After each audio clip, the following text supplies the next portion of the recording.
હું આ મારા માતા પિતાની સેવા કરું છું, એના પુણ્ય પ્રતાપે એ પતિવ્રતાએ તને અહીંયા મોકલ્યો, એ મને ખબર પડી ગઈ. સેવાનું ફળ જો ભાઈ. ये तो मैं परमं ब्रह्मन् पिता माता च दैवतम् ये तो पुष्पै फलै रत्नै तोषयामि सदा द्विज. આ મારા માતા પિતાને હું રાત દાડો રાજી કરું છું, સંતુષ્ટ કરું છું. એક શિકારીમાં જો આટલો માતાનો સેવાનો, પિતાની સેવાનો જો હોય, ધર્મ હોય, તો આપણે રૂપિયા વાળાઓએ વિચાર કરવો. એતદર્થમ મમ પ્રાણા, વ્યાધ બોલે છે કે મારા પ્રાણ પણ મારા માતા પિતાની સેવા માટે છે. એતદર્થમ મમ પ્રાણા ભાર્યા પુત્ર સુહૃદ જન, મારી પત્ની, મારા છોકરા જે કંઈ છે એ મારા માતા પિતાની સેવા માટે છે. સપુત્રદાર શુશ્રૂષામ નિત્યમેવ કરોમ્યહમ. ભૂદેવ, હું રોજ મારા માતા પિતાની સેવા કરું છું. આ આપણી ભારતીય સંસ્કૃતિ છે. એક પતિવ્રતા નારી પતિની સેવા કરીને ત્રિકાળજ્ઞ બને, એમ એક વ્યાધ પોતાના માતા પિતાની સેવા કરીને ત્રિકાળજ્ઞ બને. અને વ્યાધે એટલું કીધું, ભૂદેવ, હું તમને જેમ કહું છું ને એમ તમે કરો. તમે વેદાધ્યયનના માટે માતા પિતાને છોડીને નીકળી ગયા, એ ઠીક નથી કર્યું. તમારા શોકમાં તમારા વૃદ્ધ અને અંધ માતા પિતા દુઃખી થાય છે. તમે જલ્દી ઘરે જાઓ અને તમારા માતા પિતાને રાજી કરો. ભૂદેવ, હું વેદ નથી ભણ્યો, પણ મેં મારા માતા પિતાની વેદના ભણી લીધી છે, એટલે હું મારા માતા પિતાને રાજી કરું છું. હું વેદ નથી ભણ્યો. અને ભાઈ, કોકની વેદનાને વાંચી શકીએ ને તો વેદ ભણાઈ ગયા સમજો, તો વેદ ભણાઈ ગયા સમજો. અને પછી બ્રાહ્મણે એમ કહ્યું, હું તમે જેમ કહ્યું એમ જ કરીશ.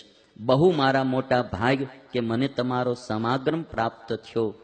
અને ઈદૃશા દુર્લભા લોકે નરા ધર્મ પ્રદર્શકા એકો નર સહસ્રેશુ ધર્મવિત વિદ્યતે નવા.